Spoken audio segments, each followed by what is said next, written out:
A paz do Senhor para todos. Livro de Josué, capítulo 7. Vamos ler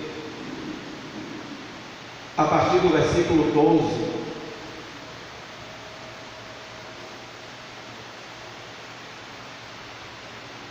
Pelo que os filhos de Israel deram subsistir perante os seus inimigos, viraram as costas dos seus inimigos, porquanto estão amaldiçoados. Não serei mais convosco, se não desarraigardes o anátema do meio de vós. Levanta-te, santifica o povo e dize: santificai-vos para amanhã, porque assim diz o Senhor, Deus de Israel: anátema há no meio de vós. Diante dos vossos inimigos não podereis suster-vos, até que tireis o anátema do meio de vós. Amanhã, pois, vos chegareis, segundo as vossas tribos, e será que a tribo que o Senhor tomar se chegará segundo as famílias, e a família que o Senhor tomar se chegará por casas, e a casa que o Senhor tomar se chegará homem por homem. E será que aquele que for tomado como anátema será queimado a fogo, ele e tudo quanto tiver, porquanto transgrediu o concerto do Senhor e fez uma loucura em Israel. Então Josué levantou de madrugada e fez chegar a Israel, segundo as suas tribos, e a tribo de Judá foi tomada. E fazendo chegar a tribo de Judá, tomou a família de Zerá, e fazendo chegar a família de Zerá, homem por homem, foi tomado Zabdi. E fazendo chegar a sua casa, homem por homem, foi tomado Acã, filho de Carmi, filho de Zabdi, filho de Zerá, da tribo de Judá.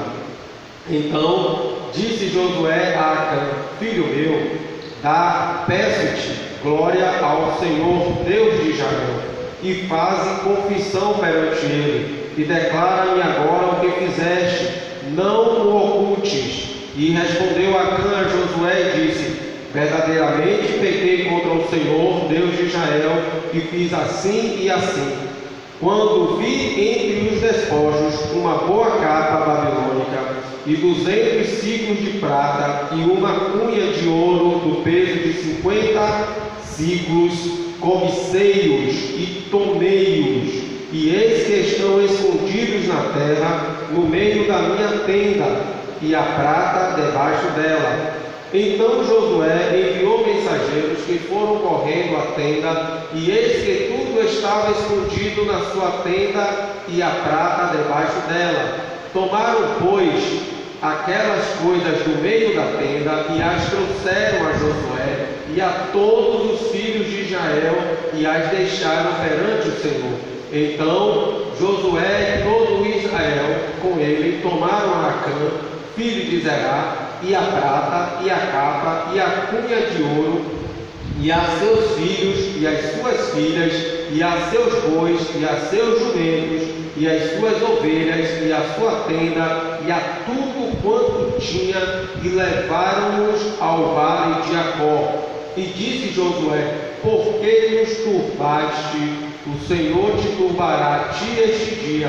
E todo Israel o apedrejou com pedras, e os queimaram a fogo, e os apedrejaram com pedras, e levantaram sobre ele um grande montão de pedras, até ao dia de hoje.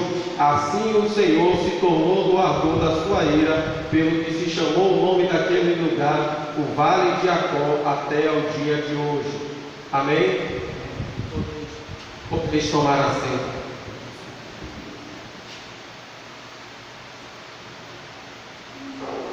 Meus amados, nós vemos que no versículo 12 do capítulo 7 está escrito que não puderam existir perante os seus inimigos.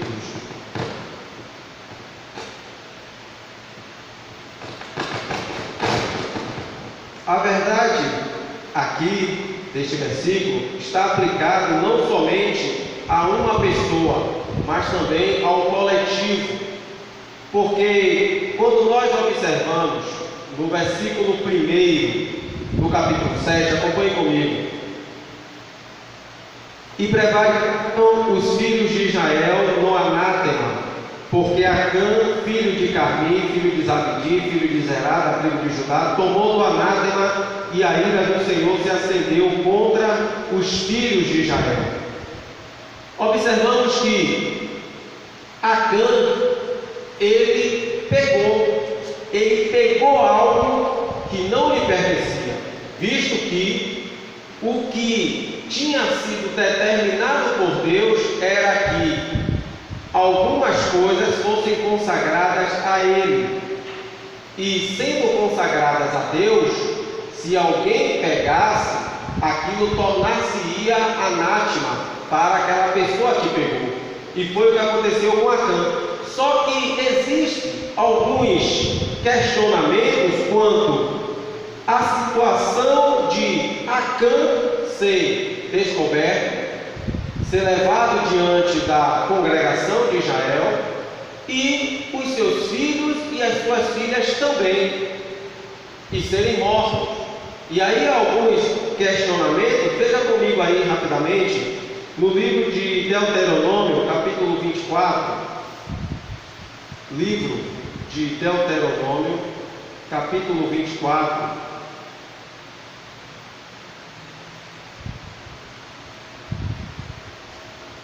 a partir do versículo 16. Os pais não morrerão pelos filhos, e nem os filhos pelos pais. Cada qual morrerá pelo seu pecado. Só que aqui nós vemos que Deus ele castigou a família de Acã, e a narrativa aqui está deixando claro que foram todos. Mas alguns estudiosos eles questionam quanto a isso, colocando dessa maneira: quando Acã cometeu um crime passível de pena de morte perante Deus, a Bíblia diz que seus filhos foram apedrejados junto com os pais, por todo Israel, que depois de apedrejá-los, queimou-os. Aí diz aqui: contudo, as Escrituras declaram que Deus não pune os filhos pelos pecados de seus pais, e nem destrói o justo com o ímpio. Nós temos que observar aqui agora um contexto dessa situação. Primeiro, quanto foi Pedro? Veja comigo no versículo 21. Quando vi entre os despojos uma boa capa babilônica, 200 ciclos de prata, uma cunha de ouro do peso de 50 ciclos, eu cobicei e os tomei. Observe que foi muitas coisas que ele pegou, sozinho ele não pegaria. Houve a participação de alguém, e ele escondeu na sua tenda, na sua casa, por assim dizer, na sua morada.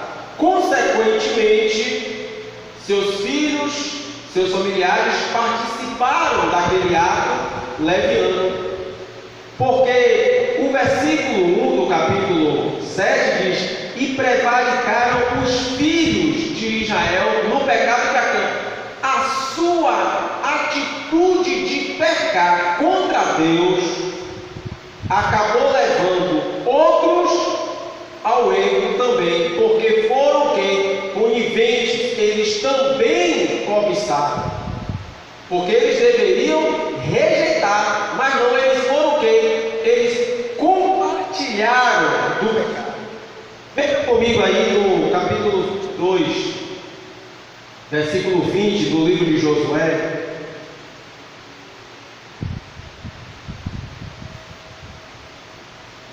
Capítulo 22, versículo 20, diz assim: não cometeu Acã, filho de Zerá, transgressão no tocante ao anátema, e não veio ira sobre toda a congregação de Israel, assim que aquele homem não morreu só na sua iniquidade.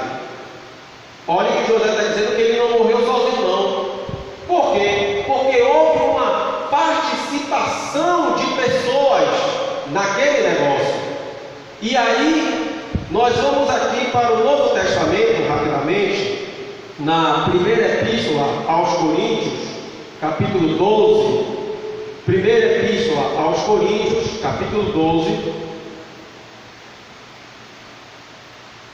a partir do versículo 26, diz assim: de maneira que, se um membro padece, todos os membros padecem com ele.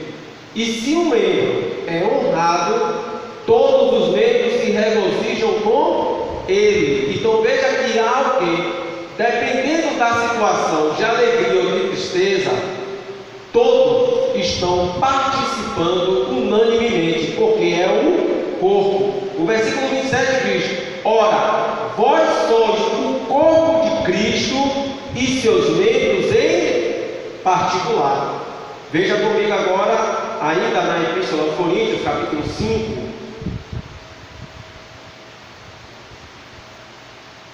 No versículo 1, o apóstolo Paulo ele vai retratar uma situação, ele vai dizer assim: geralmente se ouve que há entre vós fornicação e fornicação tal, qual nem ainda entre os gentios como é haver quem abuse da mulher de seu pai. Estais inchados, e nem ao menos os entristecestes por não ter sido dentre vós tirado quem cometeu tal ação. Observe que Paulo, quando ele se refere à igreja, ele não diz no singular, ele se refere que no coletivo, vós, como se a igreja participasse também, e haveria de ser tirada aquela pessoa. Por quê? Porque é um corpo.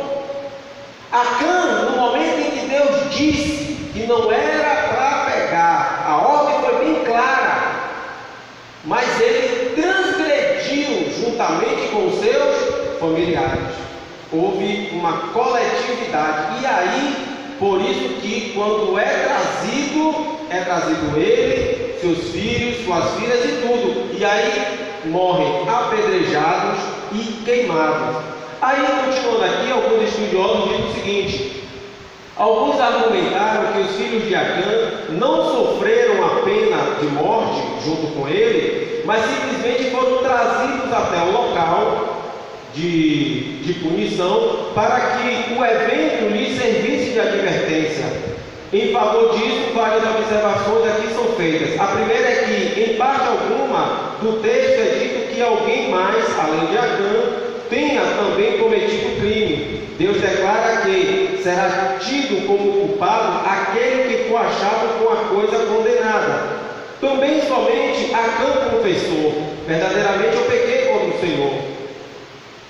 Versículo 20, né? E no versículo 21 ele diz: eu cobicei-os. Observe que aqui Acã está confessando e ele está falando o quê? Dele. Ele não está acusando outras pessoas, ele está dizendo que o início da situação deu-se por ele. É por isso que ele fala: eu comecei, eu peguei, eu que fiz. Só que a ação dele, outros compartilharam, porque o ajudou a transportar aquilo e esconder na casa. Logo, se ajudou, eles foram o quê? Conivente, eles foram cúmplices de um ato, e Deus tinha determinado uma coisa, então eles transgrediram, desobedeceram a voz do Senhor.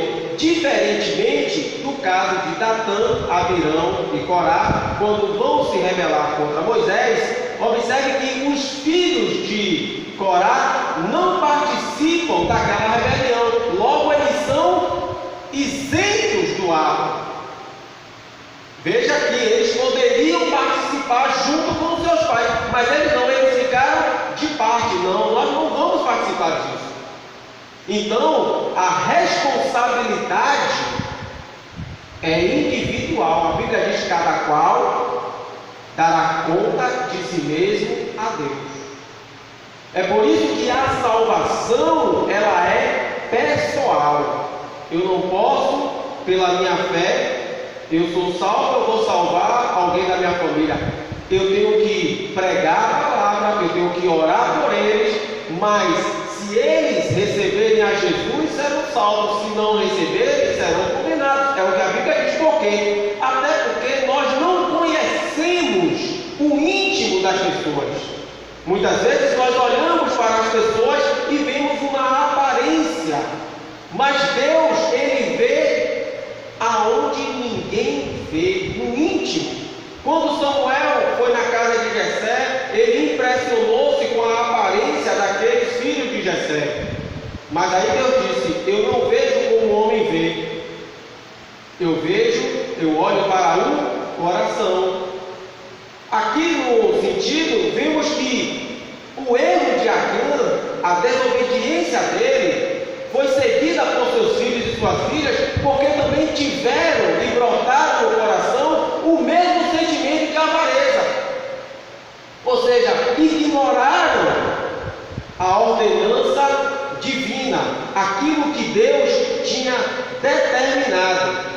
E aí, passando aqui agora, nós vemos que Josué o chama, Deus revela, e observe que a maneira como Deus utilizou-se foi uma maneira sábia, ou seja, encurralou Acã, porque foi de família em família das tribos de Israel. Quando chegou na família dele, que era a família de Judá, e ele foi o último, não tinha como escapar. O pecado traz consequências. E aí a palavra de Deus diz assim no livro de Jeremias: esconder-se-ia alguém de modo que eu não o veja. Deus, Ele é onisciente, Ele está em todo lugar, Ele sabe todas as coisas, Ele conhece tudo. O livro de Jó diz que o conhecimento de Deus, Ele é perfeito. Certa vez Jesus estava no capítulo 2 do Evangelho de São João, no meio das multidões, e muitos falaram várias coisas. O texto diz que Jesus, ele não se impressionava com aquilo que era ouvido, que os homens falavam. Por quê? Porque ele bem sabia o que havia no homem. É por isso que nós devemos estar constantemente na presença de Deus, colocando-nos de uma maneira como o salmista está retratando no Salmo de número 19. Vamos ler comigo? Salmo de número 19, versículo 13.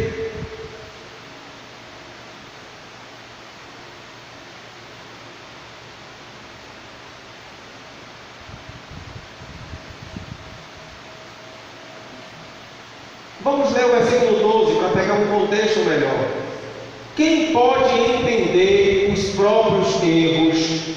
Expurga-me tu dos que lhe são ocultos. Também da soberba guarda o teu servo, para que, se não assenhoreie de mim, então serei sincero e ficarei limpo de grande transgressão. Veja que o salmista, ele está procurando colocar diante de Deus a sua pessoa, o seu coração, porque há coisas em nós que nós ainda não enxergamos, há coisas em nós que precisa ser tirada. Nós precisamos melhorar mais. É por isso que a Bíblia diz: buscai ao Senhor, invocai-o enquanto está perto.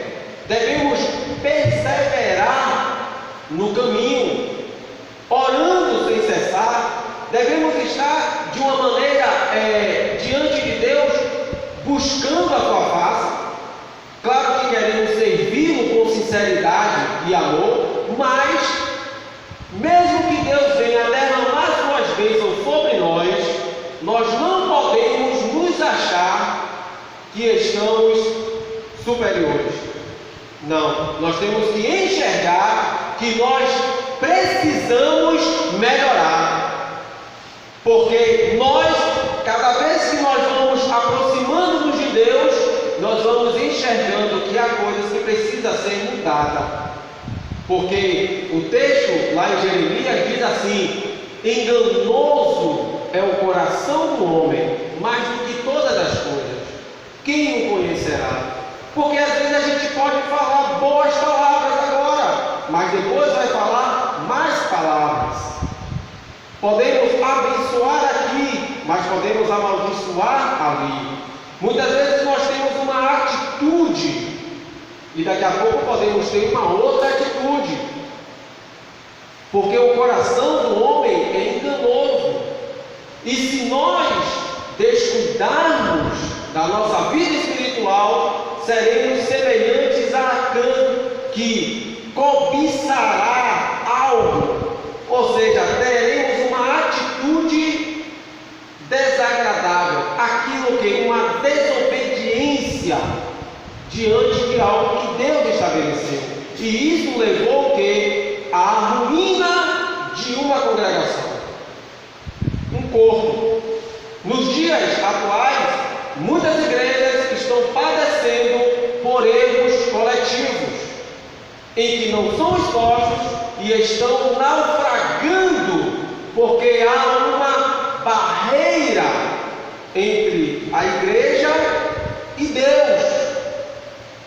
Comércios ilícitos, negócios ilícitos que estão acontecendo e que estão desagradando a Deus. Os que estavam aqui na igreja ontem, presente, viu que Deus manifestou-se através de um pastor, como há muito tempo não se ouvia. Deus usou um pastor em profecia e advertiu a igreja, coisa que há tempo eu não ouvia e nem via, e fiquei maravilhado, porque assim diz o Senhor. Há quanto tempo nós não temos visto isso? E olha que foi falado, porque não recebemos as vitórias e as bênçãos.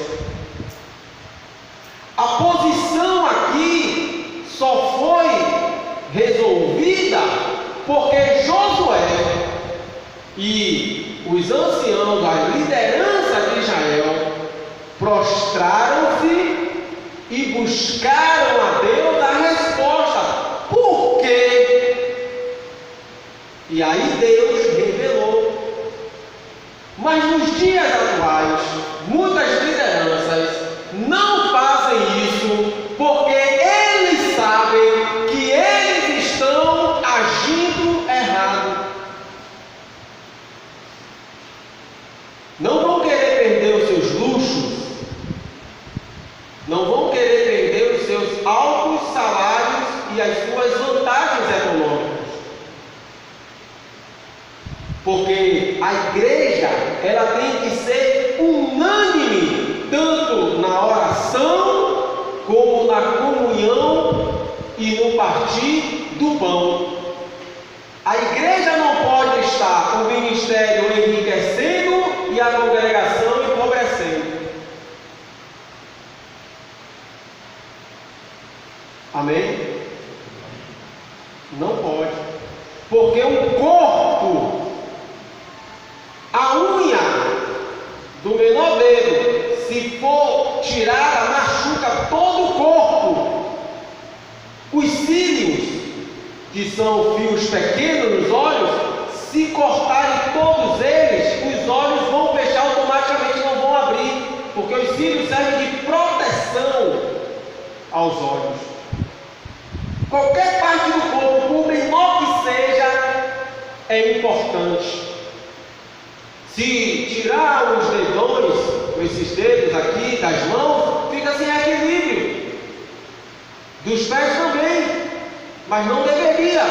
Não é um dedo pequeno, alguém pode achar que é insignificante, mas é importante, porque nós temos que entender que quando Deus criou o homem, Ele fez segundo a sua imagem, conforme a sua semelhança. Deus, quando criou o homem, formou, fez ali, Ele fez perfeito. Então, tudo que está em nosso corpo, por menor que seja, é importante. Assim também é a igreja de Cristo. Do irmão que tenha uma posição econômica boa, para aquele irmão que seja o mais simples, é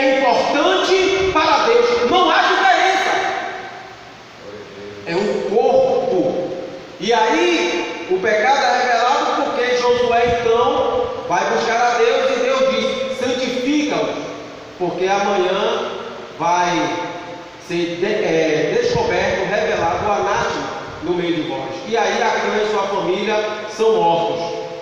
No capítulo 8, nós vemos aqui que quando a cidade de Ai agora ela é tomada e ela vai ser destruída.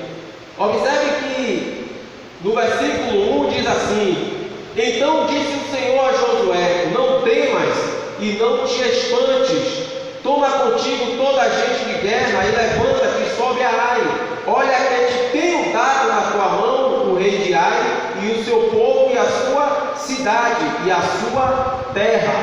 Veja que nessa situação agora, depois de resolvido o problema, Josué vai partir para a cidade de Ai.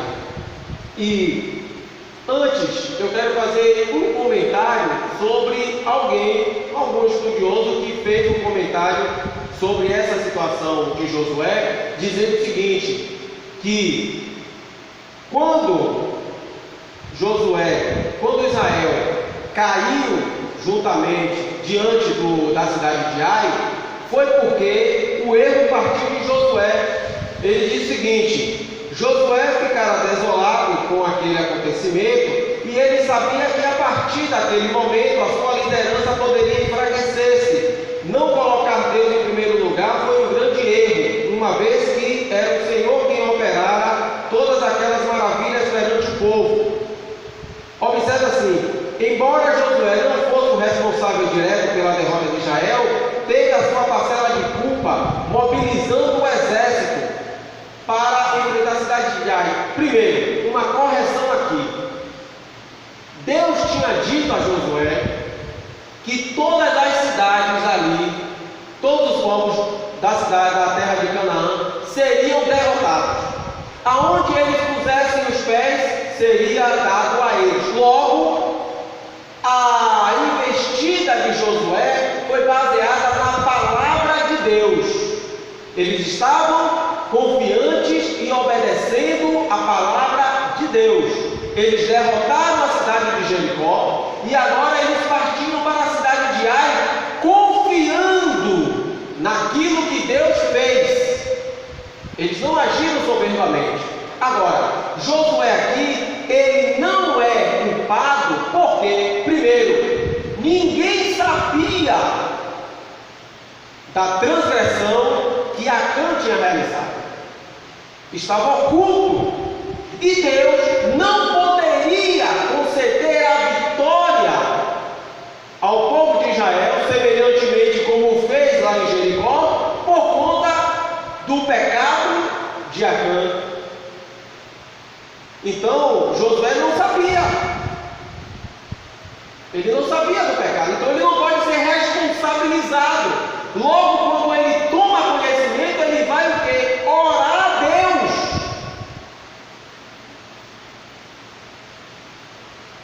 Que alguns comentaristas fizeram uma análise dentro de uma situação sem avaliar, observar esses pormenores. Outra, o povo não agiu soberbamente, o povo estava confiando no quê? As maravilhas que Deus fez lá em Jericó. Como Jericó caiu, quando o povo gritou e Deus derrubou aquelas muralhas que eram praticamente intransponíveis. Então o povo estava alegre, confiante em Deus. Ora, o Senhor Deus dos exércitos está conosco, vamos partir confiando. É semelhante à confiança de Caleb, quando ele já está com a idade de 85 anos e ele diz: não, vamos partir para cima, eu vou conquistar minha terra, eu vou derrotar aqueles que estão lá, aqueles homens que estão lá, aqueles povos.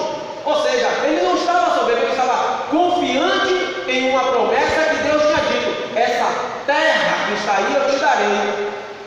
Só que o pecado de Acã impediu que aquilo acontecesse. Então o povo, como nós já vimos nos capítulos anteriores, o povo então, quando é derrotado, o povo então, o texto diz que o coração do povo desmaiou. Então o povo entrou em profunda angústia, porque ficaram preocupados. Ora, Deus nos deu uma vitória maravilhosa e nós agora sucumbimos aqui.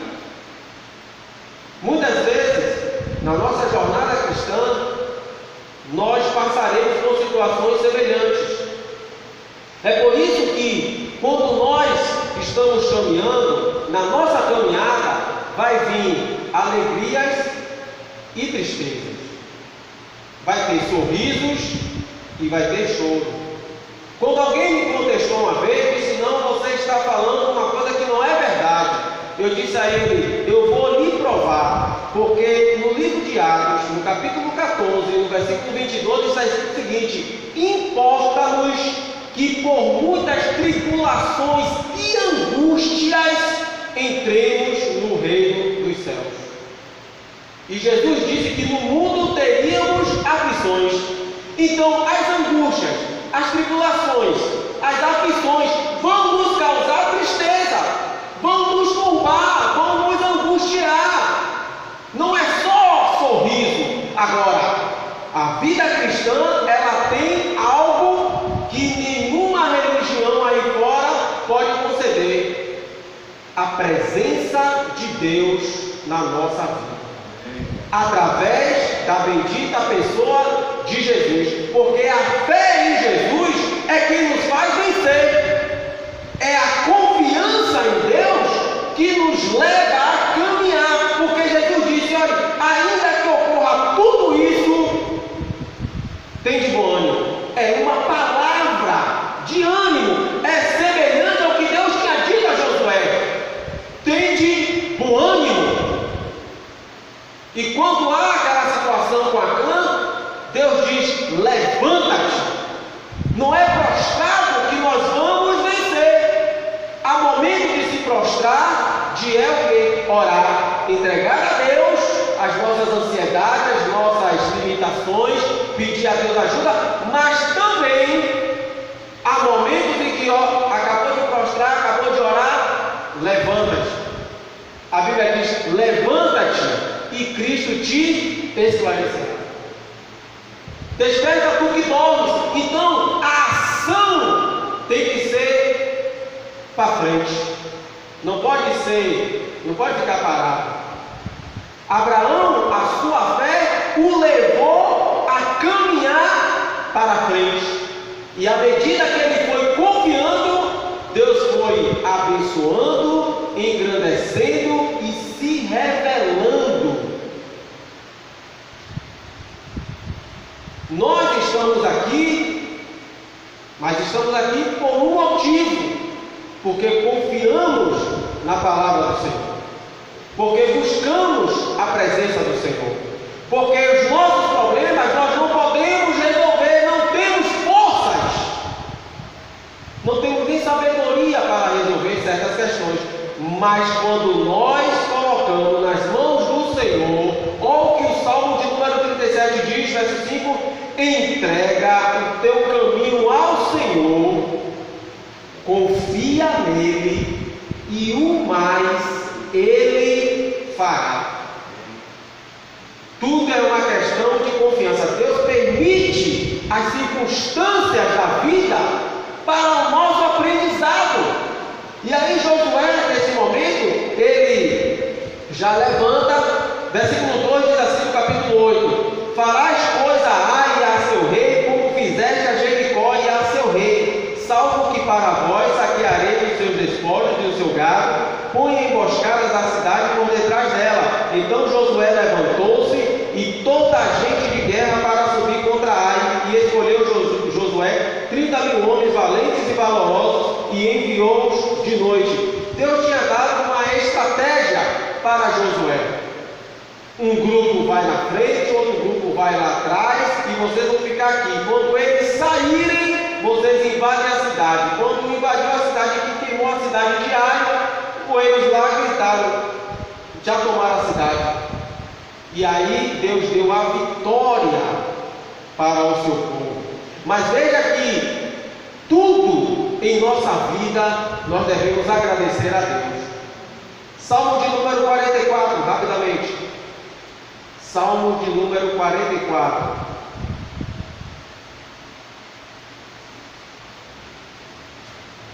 O salmista vai fazer umas lembranças. Diz aqui: O povo de Deus recorda os favores antigos e roga o livramento dos males presentes. Ó Deus, nós ouvimos com os nossos ouvidos e os nossos pais nos têm contado os feitos que realizaste em seus dias, nos tempos da antiguidade. Como expeliste as nações com a tua mão e aos nossos pais plantaste, como afligiste os povos e aos nossos pais alargaste, pois não conquistaram a terra pela sua espada, nem o seu braço os salvou, e sim a tua destra e o teu braço e a luz da tua face, porquanto te agradaste deles. Tu és o meu rei, ó Deus, ordena salvações para Jacó. Por ti venceremos os nossos inimigos. Pelo teu nome pisaremos os que se levantam contra nós. Viu aí que a vitória só vem por causa de Deus? Não é por causa de nós. Não somos nós não temos essa força, nós não temos a capacidade de vencermos os nossos inimigos, visto que o inimigo de nossas almas quem é? Satanás e os anjos caídos. E na Epístola aos Efésios, capítulo 6, a partir do versículo 10, está descrito que nós devemos tomar as armaduras de Deus sobre nós, para vencermos, para enfrentarmos as hostes infernais. Tanto que na segunda Epístola aos Coríntios, capítulo 10, a partir do versículo 4, diz que as nossas armas são para lutar contra as forças espirituais, para derrubar essas fortalezas, porque o diabo ele está ao derredor, bramando, tramando contra as nossas vidas. Mas quando nós estamos debaixo da cobertura de Deus, quando nós estamos revestidos com a sua armadura, confiando nele, é o Senhor quem peleja por nós, é Ele quem guerreia por nós. O mal não vai nos atingir, porque é no nome de Jesus, que é acima de todo nome, que nós estamos resguardados. Por isso que quando Jesus mandou os seus discípulos evangelizarem, no capítulo 10 de Mateus, no capítulo 15 de Marcos e no capítulo 10 do Evangelho de Lucas, observe que no nome de Jesus houve curas, houve libertações, e as pessoas se alegravam quando ouviam a palavra. E quando aqueles discípulos voltam alegremente, Senhor, os espíritos malignos, até eles estão se sujeitando a nós por causa de teu nome. Olha o nome de Jesus como é poderoso. É por isso que toda tribulação que tiver, nós devemos recorrer ao Senhor, orando e confiando, porque no nome de Jesus as portas se abrem, tudo se abre, não há um empecilho sobre o nome de Jesus. O nome de Jesus está acima de todo o nome. Versículo 10 diz assim: e levantou Josué de madrugada e contou o povo, e subiram eles, anciãos de Israel, diante do povo contra Ai, e subiu também toda a gente de guerra que estava com ele, e chegaram-se e vieram em frente da cidade, e alojaram-se da banda do norte de Ai, e havia um vale entre ele e Ai. Tomou também alguns 5.000 homens e pô-los entre Betel e Ai, em emboscada, ao ocidente da cidade.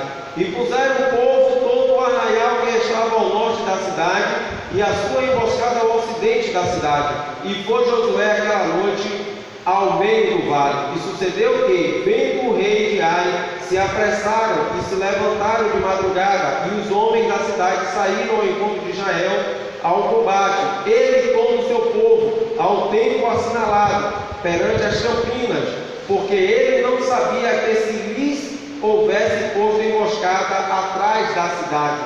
Veja aqui, versículo 15 diz assim: Josué, pois, e todo Israel se houveram como feridos diante deles e fugiram pelo caminho do deserto, pelo que todo o povo que estava na cidade foi convocado para os seguir, e seguiram a Josué e foram atraídos da cidade. Observe que a estratégia foi algo bem inteligente. Como eles haviam vencido anteriormente, eles então acharam